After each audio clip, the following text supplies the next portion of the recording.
Bonjour. Hello. Hola. Marhaba bikoum. Sur le fil, Le podcast d'actu de l'AFP. des nouvelles choisies pour vous sur notre fil info. Pour la communauté LGBT+ de Pologne, c'est un moment historique. Le premier musée du pays qui lui est consacré a ouvert ses portes en décembre à Varsovie, dans l'avenue la plus animée de la capitale.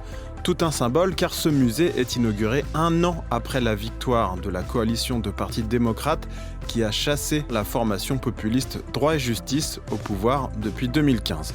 Pendant plusieurs années, la stigmatisation des personnes LGBT+ était entretenue au plus haut niveau de l'État polonais, selon le Conseil de l'Europe.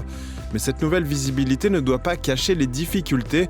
Cette communauté se bat toujours contre les discriminations et pour le droit à une union civile dans ce pays à forte tradition catholique. Je vous emmène visiter ce musée avec, sur le terrain, mes collègues du bureau de Varsovie, Magdalena Pasiorek et Elisabeth Stry. Sur le fil.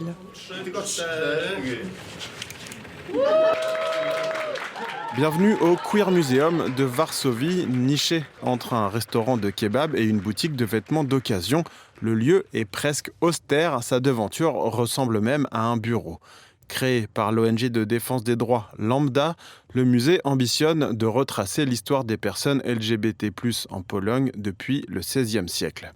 Le jour de l'inauguration, l'ambiance est joyeuse. Le drapeau arc-en-ciel, symbole de la communauté LGBT+, est déployé dans le musée. Quelques dizaines de militants se sont retrouvés très émus. Certains ont passé des décennies à lutter pour l'égalité des droits. C'est le cas d'Andrzej Solorowicz, pionnier du mouvement pour les droits LGBT+. C'est une photo de moi et de mon partenaire qui est toujours là, prise il y a 45 ans, qui se retrouve au musée de l'histoire des LGBT+, à Varsovie. Le traducteur de 76 ans a fait le voyage depuis Vienne, en Autriche, où il habite. Sur la photo, il pointe du doigt deux jeunes hommes, tout sourire, blottis l'un contre l'autre.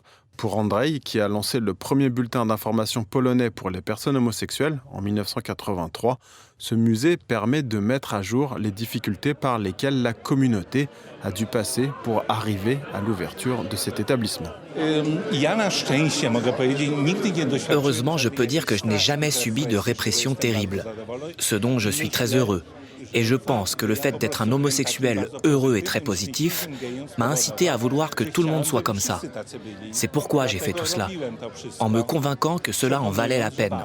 Il s'est avéré que c'était possible. Je les considère comme des preuves et j'espère qu'ils ne seront bientôt que des souvenirs historiques. Ce jour-là, mes collègues ont aussi rencontré Irène, âgée de 36 ans. Elle a fait le déplacement depuis Berlin, où elle vit, pour assister à l'inauguration.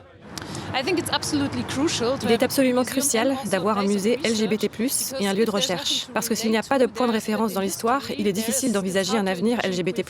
En tant que personne homosexuelle, et peut-être aussi pour d'autres personnes homosexuelles, il est vraiment important de se rattacher à quelque chose et de savoir qui nous sommes et d'où nous venons historiquement. Dans les vitrines du musée, on trouve des lettres de militants, des magazines artisanaux, des prospectus égrénant des conseils de santé sexuelle remontant à près de 40 ans, quand le sida faisait des ravages. Autant d'objets qui témoignent de la lutte que les personnes LGBT+ ont dû mener, souvent clandestinement, par peur des représailles.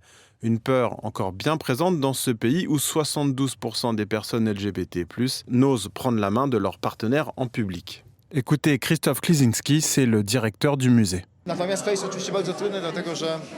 Bien sûr, c'est très difficile parce que très souvent les personnes homosexuelles, les personnes non-binaires, les personnes transgenres meurent seules. Parce que la solitude en général est un signe des temps d'aujourd'hui. C'est très frappant en ce moment. Il est important que chaque personne qui trouve des souvenirs de personnes non hétéronormatives sache qu'il existe un endroit où ils peuvent être donnés, qu'ils ne doivent plus jamais finir à la poubelle.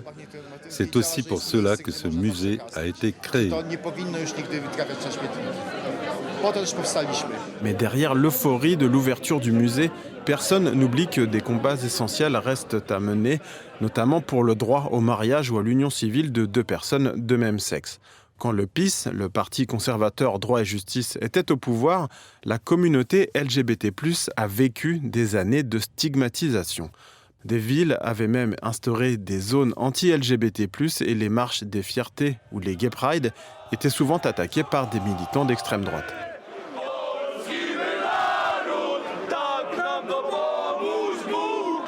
Ça, c'était en 2019, à Lublin, dans l'est du pays. Parmi les contre-manifestants à la Gay Pride, ce psychologue, membre d'une organisation anti-avortement. Personne ne frappe les homosexuels, personne ne leur donne de coups de pied, personne ne les chasse, mais nous n'autorisons pas qu'une relation déviante entre deux hommes soit considérée comme une famille ou un couple marié. À l'échelle de l'Union européenne, la Pologne reste tout en bas du classement sur le droit des personnes LGBT+, selon l'ILGA, l'Association internationale des personnes lesbiennes, gays, bisexuelles, trans et intersexuées. Andrei, le traducteur de 76 ans que l'on a entendu au début de ce podcast, estime tout de même que les mentalités évoluent. Pour lui, l'homophobie recule un peu aujourd'hui en Pologne. Bien sûr, elle a beaucoup changé. Et ce changement est très positif. La création de ce musée et d'autres organisations témoignent de ces changements positifs.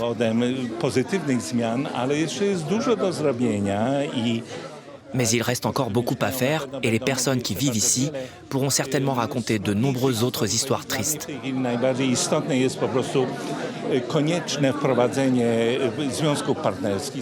Pour moi, la chose la plus importante à l'heure actuelle est l'introduction des unions civiles. Je ne comprends pas pourquoi la Pologne reste à la traîne de toute l'Europe, alors que même les pays conservateurs du sud du continent ont déjà introduit les unions civiles.